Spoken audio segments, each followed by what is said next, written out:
मैं इस वीडियो में आप लोग को बीपीएससी द्वारा एएसओ में हुए क्वेश्चन, खासकर साइंस के क्वेश्चन का सटीक आंसर बताऊंगा।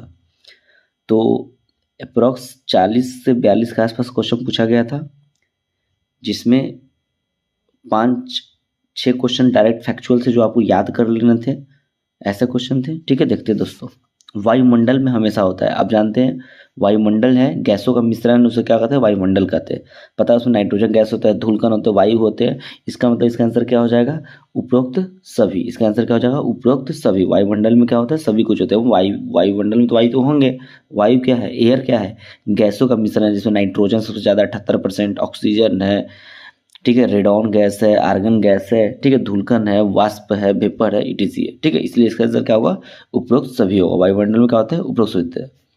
नेक्स्ट क्वेश्चन देखेंगे तो नेक्स्ट क्वेश्चन ये रहा, बिना पंखुड़ियों वाले फूलों का परागन होता है। देखिए एक्चुअली क्या होता है ना, फूल में जो ये क्या होता है ना, जनन की क्रिया होती है वो पुष्प द्वारा होती है, और पुष्प में एक नर होता है और एक मादा होता है। ठीक है, पुंकेसर और स्त्री केसर। तो जो परागकण होते हैं ना, वो परागकोश में होते हैं, और परागकण का परागकोश से कहाँ, क्या मादा के पास जाना यानी वर्तिकाग्र के पास जाना, प्रक्रिया को हम लोग बोलते हैं परागन बोलते हैं। परागन विभिन्न प्रक्रियाओं के माध्यम से, जैसे कीटों द्वारा, तितलियों द्वारा, पक्षियों द्वारा, हवा द्वारा, बहुत सारे एनिमल्स द्वारा। ठीक है, लेकिन पंखुड़ी जो होता है ना, उस पंखुड़ी का कार्य होता है कि बहुत सारे कीटों, तितली, पक्षी को अट्रैक्टिव करना, अपने ओर आकर्षित करना, जिसके द्वारा कहीं ना कहीं परागकण परागकोश से निकलकर कहाँ, वर्तिकाग्र जाए, जिससे निषेचन हो जाए। तो अगर जिसमें पंखुड़ी नहीं है, यानी वहां तक कीट नहीं आएगा, ना तितली आएगा, ना पक्षी आएगा, तो उसका किससे द्वारा होगा? सॉरी, उसका एक मिनट, हाँ, उसका परागन किसके द्वारा होगा? हवा के द्वारा होगा। किसके द्वारा होगा? हवा के द्वारा होगा। याद रखें, किसके द्वारा होगा? हवा के द्वारा होगा। चलते हैं नेक्स्ट क्वेश्चन पे। देखिए, परमाणु का रासायनिक व्यवहार ज्यादातर निर्धारित किया जाता है। रासायनिक व्यवहार का मतलब हुआ बॉन्डिंग बनाना, केमिकल रिएक्शन होना, बॉन्डिंग बनाना, रासायनिक बंधन बनाना। तो किसी भी परमाणु के बाह्यतम कक्षा यानी आउटर मोस्ट सेल में जितने इलेक्ट्रॉन होते हैं उसे बोलते हैं वैलेंस इलेक्ट्रॉन बोलते हैं। उसी वैलेंस इलेक्ट्रॉन के अनुसार कोई भी परमाणु इलेक्ट्रॉन देता है या इलेक्ट्रॉन लेता है या इलेक्ट्रॉन शेयर करता है, यानी शेयर भी करता है, गेन भी करता है और लॉस भी करता है, जिसके कारण कहीं ना कहीं उसका केमिकल बॉन्डिंग बनता है। तो वैलेंस इलेक्ट्रॉन ही ना डिसाइड करता है कि कैसा केमिकल नेचर होगा। ठीक है, याद रखेंगे बैलेंस इलेक्ट्रॉन।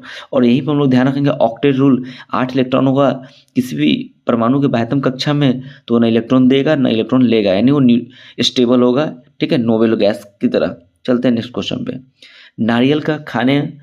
नारियल का खाद्य भाग है, नारियल का कौन सा भाग खाया जाता है? तो आप, ये फैक्चुअल क्वेश्चन है, याद रखेंगे नारियल का भ्रूण है ना, खाया जाता है। ठीक है, भ्रूण जो व्हाइट होता है खाया जाता है, और जिसमें पानी होता है ना, वो होता है भ्रूण पोष होता है। ठीक है, उसमें जो पानी होता है वो कहता है भ्रूण पोष होता है। ठीक है, भ्रूण एक्चुअली खाया जाता है, जो व्हाइट वाला भाग है नारियल का। चलिए आते हैं नेक्स्ट क्वेश्चन पे। यहाँ देखिए, एक एक्स और से रिलेटेड क्वेश्चन आया था, लिखा हुआ है पाइरोलुसाइट, साइलोमेलेन और ब्रूनाइट निम्नलिखित खनिज के अयस्क है। तो आपको देखिए गेस भी कर सकते थे क्वेश्चन को, आपको पता होगा लोहा का क्या है? मैग्नेटाइट, हेमेटाइट, सीडेराइट है। बॉक्साइट किसका है? एल्युमिनियम का है। तांबा का क्यूप्रस टाइप में है। तो बच कौन गया इसमें? मैग्नीज। तो मैग्नीज का जो अयस्क होगा, वो मैग्नीज का अयस्क क्या होगा? ब्रूनाइट, साइलो मेलेन और पाइरोलुसाइट। ये कहीं ना कहीं मैग्नीज का एमएन, मैग्नीज का सिंबल क्या होता है? एमएन होता है। मैग्नीज का क्या है? एक धातु है। मैग्नीज का क्या है? अयस्क है। मैग्नीज का एक धातु है। चलते हैं नेक्स्ट क्वेश्चन पे। चलिए, ग्लास को, ये एक फैक्चुअल क्वेश्चन है, ग्लास को सबसे अच्छी तरह से वर्णित किया जाता है। ग्लास क्या होता है? एक सॉल्यूशन होता है जो सुपर कूल्ड होता है। ग्लास बनाने से पहले एक सॉल्यूशन तैयार किया जाता है और उसको हाईली कूल डाउन करके सुपर कूल्ड, यानी अतिशीतित विलयन कह सकते हैं। ग्लास से क्या है? सुपर कूल्ड क्या है? सॉल्यूशन है। ग्लास एक तरह का क्या है? सुपर कूल्ड सॉल्यूशन है। ये होगा इसका आंसर, बी होगा। ठीक है दोस्त, चलते हैं नेक्स्ट क्वेश्चन पे। देखिए यहाँ पे, ये भी बहुत अच्छा क्वेश्चन था और बेसिक क्वेश्चन ये कह सकते हैं, ज़्यादा हार्ड क्वेश्चन था नहीं। आपको पता होगा फेरोमैग्नेटिक के बारे में, यानी ये लिखा हुआ निम्नलिखित पदार्थों में कौन सा लौह चुंबक यानी फेरोमैग्नेटिक कौन है? इन डायरेक्ट वर्ड में बोले तो चुंबक किसको किसको अट्रैक्ट करेगा? तो आपको 3 एग्जाम्पल लिखना है, निकेल, कोबाल्ट, आयरन। ना इसमें आयरन है ना कोबाल्ट है, तो बच क्या गया? निकेल। आप जानते हैं मैग्नीज को नहीं कर सकता, सोना को नहीं कर सकता, लकड़ी को नहीं कर सकता। वैसे सबस्टांस जिसको चुंबक आकर्षित कर लेता है, अपने चिपका लेता है, चुंबकीय सब्सटेंस कहलाता है, उसे लिखा लौह चुंबक यानी फेरोमैग्नेटिक सब्सटेंस। ठीक है, इसका आंसर हो जाएगा निकल। चलते हैं नेक्स्ट क्वेश्चन पे। ये भी थोड़ा कंसेप्चुअल क्वेश्चन था, थोड़ा गेस करके भी आप इसका आंसर दे सकते हैं ऑप्शन के व्यू से। देखिए क्या लिखा हुआ है, पौधों में शीर्षस्थ प्रभुत्व के संबंध में निम्नलिखित में कौन सा कथन सच है। शीर्षस्थ मतलब वो एपेक्स की बात कर रहा है कि ऊपर कैसे बढ़ेगा, ठीक, उसके बारे में बात कर रहे हैं यहाँ पर। तो आप देखे होंगे कभी कभी बहुत सारे ऐसे अपने घर पे या गार्डन में कि किसी भी प्लांट का ऊपर, बहुत सारे प्लांट का ऊपर वाला भाग को काटता है, जिससे क्या होता है उसका चौड़ाई बढ़ता है, यानी पार्श्व भाग बढ़ता है। ठीक है, तो देखिए ऑप्शन कहीं ना कहीं होगा, शीर्षस्थ कलियों को हटाने से पार्श्व कलिया में वृद्धि। फर्स्ट ऑप्शन है इसका, शीर्षस्थ कलियों को हटाने से पार्श्व कलिया में वृद्धि होती है, यानी ऊपर के एपेक्स को हटाएंगे तो साइड क्या होगा, क्या होगा, बढ़ेगा। बाकी आप देख सकते हैं नीचे का जो भी है उल्टा लिखा हुआ है, लिखा हुआ साइटोकाइनिन की कमी से शीर्षस्थ प्रभुत्व बढ़ता है, नहीं, साइटोकाइनिन की कमी होगा तो शीर्षस्थ प्रभुत्व घटेगा। साइटोकाइनिन क्या है, तो कोशिका विभाजन में काम करता है, तो और बढ़ना चाहिए, इससे आप ये दिमाग लगा सकते हैं। चलते हैं नेक्स्ट को, इसका आंसर क्या होगा, ए होगा। चलते हैं नेक्स्ट क्वेश्चन में, यहाँ देखेंगे नेक्स्ट क्वेश्चन। ठीक है, प्रकाश विद्युत चुंबकीय तरंग होती है, यानी इलेक्ट्रोमैग्नेटिक वेव होती है, यह सिद्धांत किसने दिया था। इलेक्ट्रोमैग्नेटिक वेव होता है ना, जैसे आगे क्वेश्चन इस पर भी दिया हुआ है, इसके बारे में बताने वाला मैक्सवेल था, इसलिए इसका आंसर क्या होगा, जेम्स मैक्सवेल होगा। ठीक है, जेम्स मैक्सवेल होगा, जेम्स क्लर्क मैक्सवेल होगा। यानी इलेक्ट्रोमैग्नेटिक वेव जैसे गामा रे, ठीक है, एक्स रे, यूवी, अल्ट्रावायलेट रे, इंफ्रारेड रे, रेडियो वेव, ऐसे आएगा। अभी थोड़ी देर में एक और क्वेश्चन इस पर किया जाएगा। देखिए क्या, एंजियोस्पर्म जाइलम का निर्माण किनके द्वारा होता है। एंजियोस्पर्म प्लांट में जाइलम, आप पढ़ रहे होंगे कि जाइलम क्या करता है, जल का संचयन करता है, जल को क्या करता है, परिवहित करता है जड़ से लेकर कहाँ तक, पौधे के अन्य भाग की ओर। ये किस चीज से बना होता है, वेसल्स, रेसेस, फाइबर्स और, ठीक है, टैंक्रियाट्स यानी वाहिनी क्या है से बना होता है। ध्यान रखें, इसका आंसर क्या होगा, सी होगा आंसर। ठीक है, चलते हैं नेक्स्ट क्वेश्चन पे, और ये भी एक कॉन्सेप्चुअल क्वेश्चन था। ठीक है, आप ऑप्शन से बता सकते हैं। देखिए इसमें लिखा निम्नलिखित में कौन सा कथन गलत है, यानी रॉन्ग क्वेश्चन के बारे में पूछ रहा है। आपको पता है ओजोन लेयर है ना कहीं जंतु के लिए क्या था, प्रोफिटेबल होता है, उसको क्या कहता है, बेनिफिट होता है, बचाता है उससे। ठीक है, हानिकारक नहीं है।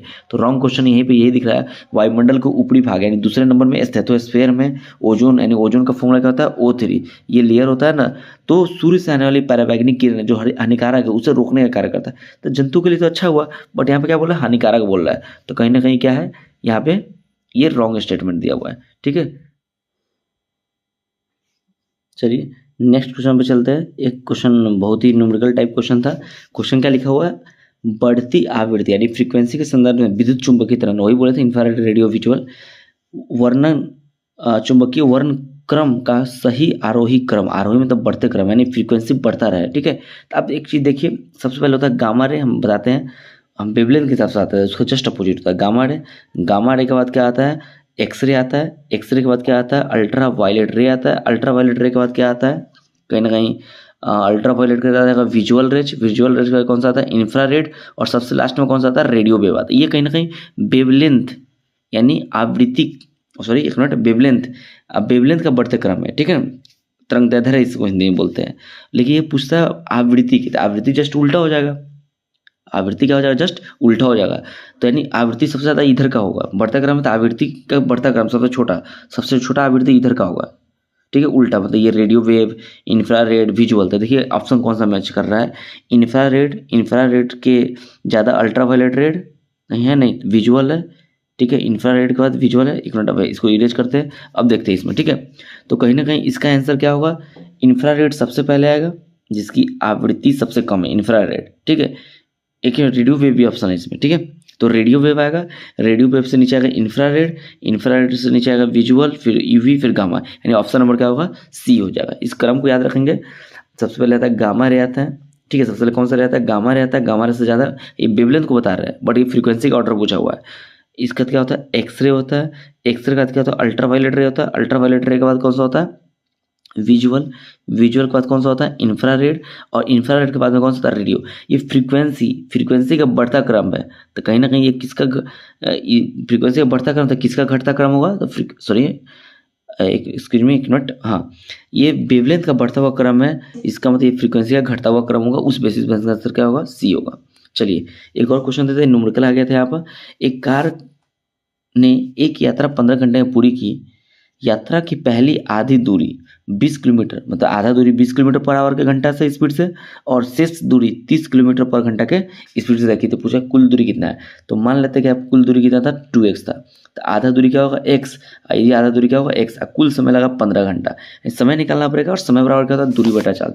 तो देखिए दूरी कितना था x, अब पहला चाल कितना है 20, फिर दूरी कितना है x, पहला चाल कितना है 30, और ये पूरा समय कितना हुआ 15 घंटा।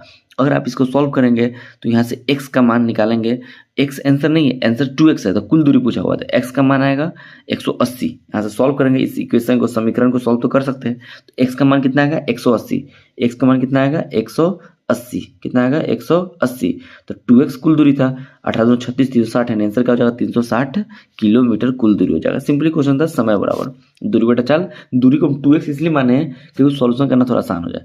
चलिए नेक्स्ट क्वेश्चन देखिए, ये भी न्यूमेरिकल बेस है। यदि विद्युत धारा यानी करंट की बात कर रहा है, जिसको आई से हम लोग डिनोट करते हैं, एम्पियर जिसका यूनिट होता है, यदि विद्युत धारा को दुगुनी हो जाती है तो कितनी अधिक उष्मा, तो उष्मा का फॉर्मूला पता होना चाहिए, H इक्वल टू क्या होता है फॉर्मूला I² RT। टी यहाँ टाइम है, आर मतलब रेसिस्टेंस है, और आई फॉर यहाँ करंट है, ठीक है, टी मतलब टाइम है, आर फॉर रेसिस्टेंस है, और आर फॉर रेसिस्टेंस और आई फॉर करंट है, यानी विद्युत धारा। अब बताइए विद्युत धारा दोगुना करेंगे तो दो का कितना हुआ 4, एंड हीट कितना हो जाएगा चरगुना हो जाएगा, इसलिए मूल राशि का चरगुना हो जाएगा, और ये ऑप्शन मूल राशि का चरगुना हो जाएगा, ऑप्शन नंबर डी है। चलिए नेक्स्ट क्वेश्चन पे आते हैं। देखिए ये भी एक फैक्चुअल क्वेश्चन है, याद करने वाला है, गैप कोशिका के बारे में, गैप जंक्शन के बारे में पूछ रहा है, ठीक है। तो देखिए लिखा हुआ है निम्नलिखित में किस प्रकार की कोशिकाओं में गैप जंक्शन अनुपस्थित होता है, गैप जंक्शन प्रेजेंट नहीं होता, शुक्राणु कोशिका में इसका आंसर हो जाएगा। शुक्राणु कोशिका में गैप जंक्शन अनुपस्थित होता है, प्रेजेंट नहीं होता है। देखिए ये भी एक कॉन्सेप्चुअल क्वेश्चन था, आप गेस करके बता सकते थे, ठीक है। क्लोरामीन टी एक है, एक तरह का ये कहीं ना कहीं मेडिसिन है, एक तरह का केमिकल है। अब देखिए आपको पता होगा डिसइंफेक्टेंट के रूप में, यानी कीटाणु को मारने वाला, ठीक है, कीटाणुनाशक के रूप में कहीं ना कहीं क्लोरीन का यूज किया जाता है, जो पानी को साफ करता है। आप इससे भी गेस कर सकते थे, क्लोरामीन टी जो है ना, ये कहीं ना कहीं डिसइंफेक्टेंट है, यानी कीटाणुनाशक है। चलिए नेक्स्ट आते हैं क्वेश्चन पे, ये भी एक कंसेप्चुअल क्वेश्चन था। निम्नलिखित में कौन रॉकेट प्रणोदक, रॉकेट का फ्यूल के बारे में पूछ रहा है। आपको पता होगा हाइड्रोजन उसमें फ्यूल की तरह काम करता है बट लिक्विड फॉर्म में, और ऑक्सीजन सपोर्टर काम करता है बट लिक्विड फॉर्म में। हाइड्रोजन ऑक्सीजन के साथ साथ इसको ये बनाया था N2H4 को भी, इसलिए आंसर क्या हो जाएगा उपयुक्त सभी। इसका आंसर क्या हो जाएगा उपयुक्त सभी, ठीक है। चलते हैं नेक्स्ट क्वेश्चन पे, ये भी एक फैक्चुअल क्वेश्चन था। निम्फ नाम है किस कीट का युवा अवस्था, बस शिशु के बाद क्या आता है युवा अवस्था आता है, उसमें कौन सा कीट के नाम को निम्फ कहते हैं, तो तिलचट्टा को कहते हैं। क्या कर सकते हैं, तिलचट्टा कीट है उसके युवा अवस्था का नाम क्या पड़ता है, निम्फ पड़ता है, ठीक है। चलते हैं नेक्स्ट क्वेश्चन पर, ये भी देखिए एक सवाल से रिलेटेड क्वेश्चन था, और बहुत ही कॉम्प्लेक्स क्वेश्चन बोल सकते हैं इसको, ठीक है। आप गेसिंग से हटा सकते हैं इस चीज को। देखिए सवाल एक गलत कथन है, सवाल के लिए गलत कथन की खोज करें, सवाल की गलत क्या है, चलिए स्टार्ट करें। देखिए आप ये नाम जरूर सुने होंगे, क्लोरेला। आप पता है अंतरिक्ष में भोजन के रूप में इसको यूज किया था क्योंकि ज़्यादा प्रोटीन होता है, ठीक है। अब देखिए यहाँ पे एक और, अगर ये ग्रेसेलिया से उत्पन्न होता है, ये भी आप सुने होंगे इस बारे में, ये भी चलिए सही बात है। अब देखिए एल्गिन शैवाल द्वारा नहीं, एल्गिन क्या होता है, एल्गिन बूम होता है, एक बार देखोगे नदी में हरा हरा कलर का, उसको एल्गिन बूम कहा जाता है। तो ये सब कुछ सही है, केवल ये सही नहीं है, ठीक है। मैनीटोल लाल शैवाल का एक खाद्य भंडार है, नहीं, ये ग्रे यानी भूरा शैवाल का है, ठीक है। तो आंसर क्या हो जाएगा, गलत पूछ रहा है तो गलत क्या हो जाएगा, सी हो जाएगा। चलिए चलते हैं नेक्स्ट क्वेश्चन पे। देखिए मैं ये कहीं ना कहीं 11th 12th का क्वेश्चन आ गया। डॉटेड में मैग्नीज मतलब Mn, अभी क्वेश्चन आया था एस रिलेटेड। मैग्नीज का उच्चतम ऑक्सीडेशन नंबर अवस्था है तो KMnO4 में, किसमें है याद रखेंगे, KMnO4 में। KMnO4 में कहीं ना कहीं मैग्नीज का याद भी रखेंगे सबसे ज़्यादा ऑक्सीडेशन नंबर है, यानी ऑक्सीकरण अवस्था है। आप निकाल भी सकते हैं अगर 12th पढ़े होंगे तो। पोटेशियम का यहाँ देखिए, पोटेशियम का +1 होता है, मैग्नीज का हम लोग मान लेते हैं x, और ऑक्सीजन का -2 था, 4 था, -8। अब बराबर क्या हो जाएगा, पूरा कर देंगे 0। तो आप सॉल्व करके देख लीजिए यहाँ पे आंसर कितना आएगा, x का वैल्यू आ जाएगा +7, x का वैल्यू कितना आ जाएगा 7, और सब जगह से निकाल के चेक कीजिएगा 7 से कम आएगा। इसलिए कहीं ना कहीं 11th के बेसिस बना कर भी देख सकते हैं कि MnO4 में कहीं ना कहीं मैग्नीज का ऑक्सीडेशन नंबर, ऑक्सीकरण अवस्था क्या है, ज़्यादा है। चलिए नेक्स्ट, ये भी आई से रिलेटेड क्वेश्चन आ गया, 10th क्लास का क्वेश्चन है कहीं ना कहीं, और 8th क्लास में भी पढ़ाया जाता है क्वेश्चन को। देखिए अब पहले थोड़ा आई के बारे में देख लेते हैं। आई का स्ट्रक्चर ये होता है, ये बड़ा वाला आइरिस होता है, बीच में ये जो होल होता है उसे हम लोग बोलते हैं पुपिल बोलते हैं, यानी पुतली बोलते हैं। ये पुतली का साइज बड़ा छोटा होता है। अब जैसे ज़्यादा लाइट में जाइएगा तब पुतली साइज छोटा हो जाएगा क्योंकि कम प्रकाश जाए आपके आँख में।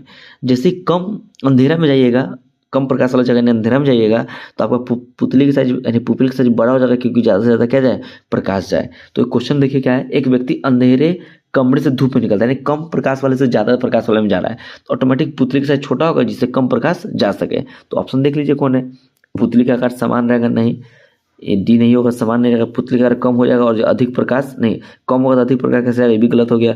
पुतली का आकार समान रहेगा, ये भी गलत हो गया।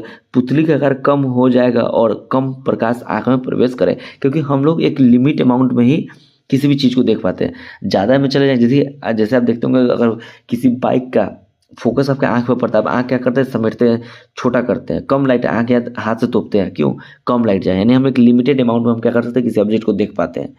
तो कम लाइट में गए अंधेरा में तो पुतली का साइज थोड़ा बड़ा होगा जिससे ज़्यादा से ज़्यादा प्रकाश जाए, अधिक प्रकाश में गए तो पुतली साइज छोटा होगा क्योंकि कम से कम प्रकाश आपके आँख में जाए। चलिए, परमाणु शब्द, देखिए एक क्वेश्चन कहीं ना कहीं थोड़ा डाउट में है कि हिंदी में कोई पढ़े तो परमाणु शब्द किसने गढ़ा।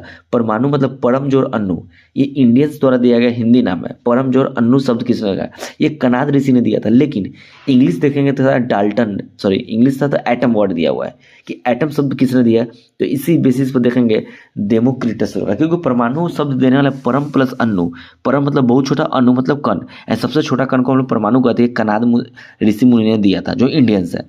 बट ऑप्शन में तो है नहीं, लेकिन इसको इंग्लिश में देखा जाए तो एटम वर्ड दिया हुआ है। एटम शब्द किसने दिया है, तो याद रखेंगे डेमोक्रिटस ने दिया हुआ है। और इसमें 2-4 ऑप्शन का, जॉन डाल्टन कहीं ना कहीं इलेक्ट्रॉन का खोज किया है, sorry John Dalton atomic theory दिया हुआ है, जे थॉमसन ने इलेक्ट्रॉन का खोज किया हुआ है, और न्यूक्लियस का खोज करने वाला रदरफोर्ड है, अर्नेस्ट रदरफोर्ड है। ठीक है, मतलब अर्नेस्ट रदरफोर्ड है न्यूक्लियस का खोज करने वाला, और प्लानिटरी मॉडल ऑफ एटम देने वाला रदरफोर्ड है। चलिए अब देखिए, ये अच्छा क्वेश्चन था, ये 8, 9, 10 सबके बुक में रहता है। कठोर जल यानी हार्ड वाटर, जिसमें साबुन का फेन बहुत ही कम देता है, झाग बहुत ही कम देता है। कठोर जल में निम्नलिखित में कौन से तत्व अधिक मात्रा में, याद रखेंगे मैग्नीशियम और कैल्शियम। कहाँ है ऑप्शन में, मैग्नीशियम और कैल्शियम का क्या मिलता है उसमें, आयंस मिलता है, जिसके कारण कहीं ना कहीं क्या होता है, कठोर जल होता है। आप देख सकते हैं, थोड़ा जूम कर देते हैं। ठीक है, मैग्नीशियम और कैल्शियम, यानी कैल्शियम और मैग्नीशियम का आयंस उसमें प्रेजेंट होता है, जिसके कारण वो क्या होता है, झाग नहीं दे पाता है, ये क्या होता है, हार्ड वाटर होता है। ठीक है, चलते हैं नेक्स्ट क्वेश्चन में, भारी जल। देखिए ये भी क्वेश्चन आप गेस करके बता सकते थे, बट थोड़ा कंसेप्चुअल था। प्रकृति रबर, आपको पता होगा प्राकृतिक रबर का जो बहुलक किसका है, बहुलक वो आइसोप्रीन का है। तो आइसोप्रीन का ऑप्शन तो यहाँ भी था, यहाँ भी था, बट उसमें दोनों में कौन सा है, एक जगह ट्रांसपॉली है, एक जगह सिस पॉली है, सिस मतलब सेम लिखा हुआ है।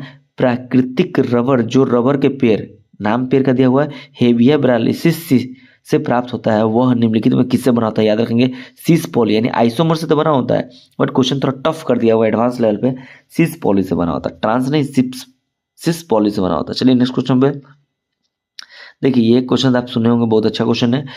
ग्लाइकोजन मुख्यतः मानव के किस अंग में संग्रहित होता है, किन अंग में संग्रहित होता है, देखो अंगों में संग्रहित होता है। ये क्वेश्चन क्या है ना, आप सुनते होंगे खाना खाते हैं तो ग्लूकोज बनता है, ग्लूकोज से हमें एनर्जी मिलता है, क्या सभी खाना से एनर्जी मिल जाता है, नहीं, तो कुछ खाना स्टोर होता है ग्लाइकोजन के फॉर्म में, ग्लूकोज यूज होता है बट स्टोर होता है ग्लाइकोजन के फॉर्म में, जब जरूरत होता है फिर ग्लाइकोजन ग्लूकोज बनता है। तो कहीं ना कहीं आदमी की स्किन के नीचे यानी त्वचा के नीचे, और लीवर क्या नहीं, मतलब क्या बोल सकते हैं हिंदी में, यकृत, यानी त्वचा, यानी यहाँ देखिए मांसपेशियां और यकृत लीवर में स्टोर होता है, जो कहीं ना कहीं इमरजेंसी टाइम में आपको एनर्जी देने का काम करता है जब आप खाना ना खाते हो। देखिए क्या फाइटोक्रोम के बारे में निम्नलिखित में कौन सा कथन सत्य है, देखिए यानी सिंपल फाइटोक्रोम क्या है, देखिए वर्ड पकड़िए, क्रोम, क्रोम मतलब क्या होता है, कलर, क्या यहाँ कहीं कलर की बात कर रहा है, देखते हैं कहीं ना कहीं कलर की बात कर रहा होगा इसमें। ठीक है, फाइटोक्रोम कौन सा, फाइटोक्रोम का उत्पादन स्थल तना है, नहीं, ठीक है, कलर की बात कर रहा है। तो यहाँ देखिए एक जैविक प्रोटीनिक वर्णक है, कहीं ना कहीं कलर की बात कहाँ कर रहा है, वर्णक यहाँ दिया हुआ है, देख ले सकते हैं आप, वर्णक यहाँ दिया हुआ है, इसलिए आंसर क्या होगा डी। ये एक तरह का क्या है ना, एक तरह का प्रोटीन है, और ये प्रोटीन कैसा है, कलर वाला प्रोटीन है। ठीक है, प्रोटीन युक्त वर्णक है, यानी वैसा प्रोटीन जो क्या है, ठीक है, वर्ण वैसा वर्ण जो प्रोटीन से बना हुआ, ऐसा कलर जो प्रोटीन से बना, इसलिए आंसर क्या हो जाएगा डी, फाइटोक्रोम, याद रखेंगे। चलिए नेक्स्ट किण्वन, आप तो लुई पास्चर के नाम सुने होंगे, किण्वन प्रक्रिया के बारे में बताना क्या है, लुई पास्चर, और किण्वन प्रक्रिया से कहीं ना कहीं क्या बनता है, आप देखे होंगे दूध को पाश्चुरीकृत किया जाता है, लुई पास्चर देख सकते हैं, या मेथनॉल, इथेनॉल खासकर C2H5OH जो अल्कोहल होता है उसका निर्माण किया जाता है। ठीक है, किण्वन प्रक्रिया से। ठीक है, फर्मेंटेशन। देखिए नेक्स्ट क्वेश्चन में निम्नलिखित कौन सा समूह में नहीं आता है, यानी कहने का मतलब ऑड आउट रीजनिंग भी बोल सकते हैं। देखिए गौरैया चिड़िया है, कबूतर चिड़िया है, ठीक है, बर्ड है, चील क्या है, बर्ड है, बट ये जो है मैमल्स है, चमगादड़ क्या है, मैमल्स है, मैमल्स, ठीक है, मैमल्स है इसलिए भी। बहुत बच्चा चमगादड़ गैस ऐसे क्या होगा, कीट है, चलो आंसर तो सही बट कीट नहीं है, क्या है, मैमल्स है। गौरैया बर्ड है, कबूतर बर्ड है, चील बर्ड है, बट चमगादड़ क्या है, मैमल्स है, इसलिए ऑड आउट कौन हो गया, अलग कौन है, भीन कौन है, समूह से बाहर कौन है, तो चमगादड़ आंसर हो जाएगा, जो उल्टे पाँव से लटकता है। चलिए ये क्वेश्चन थोड़ा कहीं ना कहीं देखिए क्या बीपीएससी मानता है इसको, ये होगा क्वेश्चन में। इसमें है कि ब्रायोफाइट्स, आपको पता है इसको वनस्पति जगत का उभयचर कहते हैं। ऐसा क्यों कहते हैं भाई, वनस्पति का उभयचर का मतलब जो स्थल जमीन दोनों पर है। ऑप्शन में एकदम क्लियर था, जमीन और पानी दोनों में रह सकते हैं, ठीक है, मतलब कहीं ना कहीं से बहुत सारा ऑप्शन सही लगा। जैसे उनका जीवन चक्र जलीय और स्थलीय दोनों अवस्थाओं में शामिल है, ये बात सही है। लेकिन इसका बीपीएससी ने जो आंसर दिया वो दिया हुआ है कि इसको प्रजनन करने के लिए, लैंगिक प्रजनन करने के लिए किसकी आवश्यकता है, पानी की आवश्यकता होती है। यानी ब्रायोफाइट रहता है कहाँ, जमीन पर, जनन करने कहाँ चला जाता है, पानी में चलाता है, इसलिए इसको कहीं ना कहीं माना गया था आंसर। बीपीएससी तो सी माना था, इसलिए आपको भी ये लेके चलना पड़ेगा, आयोग जो माने सो। चलिए ये कहीं ना कहीं फैक्चुअल क्वेश्चन है। वह बिंदु, वह पॉइंट जहां प्रकाश संश्लेषण की दर श्वसन की दर के बराबर होती है, यानी प्रकाश संश्लेषण पौधे से भोजन बनाता है, श्वसन मतलब जो ऑक्सीजन ग्रहण कर कार्बन डाइऑक्साइड दोनों बराबर होता है, जितना ऑक्सीजन ले रहा है उतना ऑक्सीजन दे रहा है, बराबर है, उससे हम लोग बोलते हैं कौन सा बिंदु, क्षतिपूर्ति, यानी कंपनसेशन, क्षतिपूर्ति बिंदु, कंपनसेशन पॉइंट। कंपनसेशन मतलब जितना लिया उतना दिया, ठीक। कंपनसेशन मतलब क्या हुआ, आप किसी चीज़ का तोड़ दिए, उसको लिए पैसा देते हैं, क्षतिपूर्ति करते हैं। अब मान लो हमने ऑक्सीजन लिया तो हमने तो ऑक्सीजन दे दिया, इसलिए इसका नाम है क्षतिपूर्ति पॉइंट, कंपनसेशन पॉइंट। अच्छा क्वेश्चन था। चलिए ये देखिए, ये कहीं ना कहीं नॉनवेज वाला प्लांट है। निम्नलिखित में कौन सी भक्षक कोशिका है, ठीक है, भक्षक कोशिका है, एक तो न्यूट्रोफिल सही है, और न्यूट्रोफिल के साथ क्या होगा, मैक्रोफेज होगा, न्यूट्रोफिल और मैक्रोफेज। न्यूट्रोफिल मतलब न्यूट्रॉन जिसको न्यूट्रॉन का सॉरी नाइट्रोजन जिसको कमी रहता है उससे प्लांट को न्यूट्रोफिल प्लांट कहते हैं, न्यूट्रोफिल सेल कहते हैं। और कोशिका की बात करें, सेल की बात करें, और मैक्रोफेज भी है, ठीक है, याद रखेंगे। चलिए नेक्स्ट क्वेश्चन में यहाँ देखिए, ये भी क्वेश्चन कंसेप्ट, कार्बन कार्बन के बंध की लंबाई। कार्बन कार्बन देखिए सिंगल बॉन्ड भी होता है, डबल बॉन्ड भी होता है, और कार्बन कार्बन के बीच में ट्रिपल बॉन्ड भी होता है। तो ये जो सिंगल बॉन्ड है ना, उसमें बॉन्ड की लंबाई क्या होता है, ज़्यादा होता है, बड़ा होता है बॉन्ड की लंबाई। देखिए डबल बॉन्ड है, नहीं होगा, ट्रिपल बॉन्ड है, नहीं होगा, ये देखिए डबल बॉन्ड नहीं होगा। ये जो CH3 एक्चुअली लिखा हुआ है, ठीक है, C2H6, कहीं ना कहीं ये मीथेन दिया हुआ है, और मीथेन में कार्बन कार्बन के बीच में सिंगल बॉन्ड होता है, इसलिए बॉन्ड की लंबाई कौन में ज़्यादा होगा, CH3 यानी मीथेन में होगा, ठीक है। चलिए नेक्स्ट क्वेश्चन, फिर से ये भी क्वेश्चन कंसेप्चुअल है, रीजनिंग टाइप है। चारों में से कोई भिन्न है, पढ़ लीजिए क्वेश्चन। 4 शब्द दिए गए हैं जिनमें से 3 किसी न किसी प्रकार सेम है, एक भिन्न है। मर्क्यूरी एक मेटल है, धातु है जो द्रव अवस्था में। तांबा धातु है सॉलिड अवस्था में। सोना धातु है सॉलिड अवस्था में। चांदी धातु है सॉलिड अवस्था में, ठोस, मतलब नीचे वाला पूरा ठोस है और ऊपर वाला क्या लिक्विड है, इसलिए आंसर क्या हो जाएगा, मरकरी हो जाएगा। आंसर क्या हो जाएगा, मरकरी हो जाएगा, जो लिक्विड फॉर्म में धातु है। चलिए देखिए, ये भी आँख के बारे में दिया, आँख के लेंस की फोकस दूरी किसके नियंत्रण में होती है, एक्सिलरी मसल्स के। आप देखोगे आँख का स्ट्रक्चर ऐसे बनता है, ठीक है, यहाँ पर लगा होता है सिलेरी मसल्स, बीच में क्या लगा होता है, कन्वेक्स लेंस मिलता है, तो उत्तल लेंस लगा होता है, पीछे में जो रेटिना जिस पर इमेज बनता है, और ये कहीं ना कहीं प्रकाशीय तंतु होता है इसमें। कचाप द्रव सुने होंगे, तो सिलेरी बॉडी, सिलेरी मसल्स है ना, जो फोकस दूरी को बढ़ाता है घटाता है, जिसके कहीं भी रखे हुए वस्तु को हम लोग आसानी से देख पाते हैं। तो आँख के लेंस का सिलेरी बॉडी यानी सिलेरी मसल्स। चलिए, एक बीजपत्री पौधे में ग्राफ्टिंग, ग्राफ्टिंग मतलब होता है जब देखोगे प्लांट को काट के इसके बीच में से प्लांट ला के नया लगे, इसको बोलते हैं ग्राफ्टिंग करना, ठीक है, ठीक है। तो ग्राफ्टिंग एक बीजपत्री में क्यों नहीं होता, तो सिंपली याद रखेंगे क्योंकि उनमें क्या होता है, कैम्बियन नहीं होता, उसमें क्या नहीं होता, कैम्बियन नहीं होता, इसलिए उसमें ग्राफ्टिंग पॉसिबल नहीं है, ठीक है। ग्राफ्टिंग पॉसिबल नहीं है किसमें, एक बीजपत्री में क्या पॉसिबल नहीं है, ग्राफ्टिंग नहीं होता है। क्यों, क्योंकि उसमें कैम्बियन नहीं होता। चलिए नेक्स्ट क्वेश्चन पर देखते हैं, ये भी एक फैक्चुअल क्वेश्चन है, रटने वाला क्वेश्चन है, ठीक है। देखिए क्या है, मानव रक्त में उपस्थित प्रमुख बफर कौन सा है, बफर, दो चीज के बीच में जो प्रेजेंट होता है उसे क्या कहते हैं, बफर कहते हैं। तो बफर कौन सा है, तो H2CO3 HCO3, इसको बफर है मानव रक्त का। चलिए ये क्वेश्चन फिर से रिपीट हो गया, इसका आंसर क्या होगा, डी होगा। चलिए फिर से नेक्स्ट क्वेश्चन में देखते हैं, ये भी देखिए लॉजिकल क्वेश्चन है, एक करंट का क्वेश्चन मान सकते हैं। निम्न में कौन सा समूह में नहीं आता, अलग चीज। देखिए बाघ, तेंदुआ, शेर, ये बिग कैट है। अब अभी सुन रहे होंगे बिग कैट एलायंस, ये कौन सा चीज है, बिग कैट है, लेकिन हाथी बिग कैट नहीं है, इसलिए आंसर क्या हो जाएगा, हाथी इज द ऑड वन, ठीक है। चलिए नेक्स्ट क्वेश्चन, दाब का वही आयाम है, आयाम मतलब क्या होता है, जहाँ मास के लिए M वर्ड, लेंथ के लिए L वर्ड, टाइम के लिए T वर्ड, आप सुनोगे MLT के फॉर्म में 11th 12th क्लास में पढ़ाया जाता है इस चीज़ को। तो जो सही है, देखिए दाब का आयाम, तो आप यूनिट से भी आयाम निकाल सकते हैं। जैसे मान लीजिए बल होता है kg मीटर पर सेकेंड स्क्वायर, होता है कि नहीं, तो kg क्या है, मास, यानी फॉर्मूला क्या हो जाएगा, M, एम मीटर क्या है, लेंथ सेकेंड स्क्वायर क्या है, टाइम, तो टाइम के बार क्या हो जाएगा -2। इसको बोलते हैं हम लोग क्या बोलते हैं, डायमेंशन बोलते हैं बल का। वैसे ही दाब का आपको पता होगा यूनिट, दाब क्या होता है, दाब बराबर याद करके प्रेशर बराबर क्या होता है, फोर्स अपॉन एरिया। तो फोर्स मतलब अभी लिखे थे, फोर्स मतलब क्या हो गया, फोर्स का मतलब न्यूटन हो गया, और एरिया का मतलब क्या होगा, मीटर स्क्वायर। इसी से गेस कर लेंगे तो इसका आंसर आ जाएगा बल प्रति इकाई आयतन। कैसे होता है हम करके दिखाया था अभी, ठीक है। देखिए इसका आंसर कैसे निकाला जाएगा वो देखते हैं, आंसर हम लोग कैसे निकालेंगे इसका आंसर को।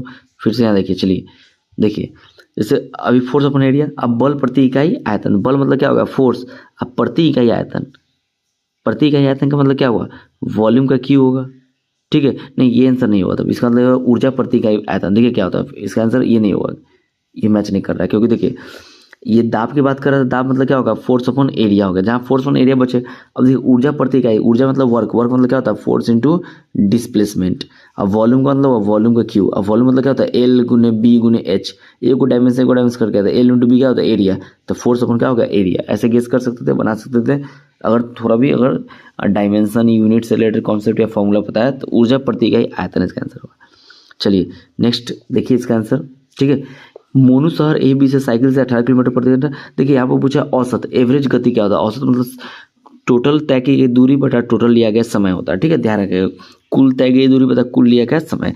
ए से बी साइकिल से 18 किलोमीटर पर घंटा की स्पीड से, और बी से ए वापस आता है 12 किलोमीटर घंटा से, तो पूरी यात्रा में। तो देखिए गया और आया, तो पूरा दूरी कितना हो गया, 2x, समय बराबर क्या होता है, दूरी बटा चाल, तो 1 बटा 18 प्लस 1 बटा 12, ठीक है। और इसको सॉल्व कीजिए तो x कट जाएगा, टोटल आंसर कितना 14.4 किलोमीटर पर घंटा, ठीक है। 18 किलोमीटर पर आवर से गया और 12 किलोमीटर पर आवर से गया आया, तो इसका मतलब हुआ, मान लेंगे x दूरी था, x किलोमीटर गया, x किलोमीटर आया, तो कुल दूरी कितना हुआ 2x। समय क्या होता है, अभी बताए थे दूरी बटा चाल, तो दूरी कितना था, 1 बटा 18, फिर दूरी क्या है, 1 बटा 12 मतलब समय, और दोनों कुल दूरी बटा कुल समय। आप सॉल्व कर लेंगे इस चीज़ को तो आंसर कितना देगा, 14.4 किलोमीटर पर घंटा। आप सुनोगे लिटमस पेपर के बारे में, जो पीएच सूचक लिटमस पेपर है, ब्लू लिटमस पेपर और रेड, तो ये बना होता है लाइकेन से। क्या कवक और सवाल का सहजीविता होता है उसे लाइकेन कहते हैं। चलिए नेक्स्ट क्वेश्चन, और मेरे ख्याल से लास्ट क्वेश्चन है। देखिए जल प्रदूषण के लिए निम्नलिखित में कौन सा प्राथमिक उपचार है। जल प्रदूषण कहीं हो रहा है, प्रदूषित हो रहा है, प्राथमिक क्या करेंगे, तो उससे डिमेंशन यूज किया जाता है, यानी जल को थोड़ी देर के लिए क्या, प्राथमिक प्राइमरी स्तर पर अस्थिर छोड़ दो, धीरा छोड़ दो, धीमा छोड़ दो, बिना हिलाए डुलाए, ऑटोमेटिक वो धीरे धीरे धीरे धीरे उसमें जो पॉल्यूटेड सब्सटेंस होगा, जो भारी होगा, नीचे बैठ जाएगा, इसे बोलते हैं सेडिमेंटेशन, तलछट प्रक्रिया द्वारा। आई होप ये वीडियो आप पसंद करेंगे।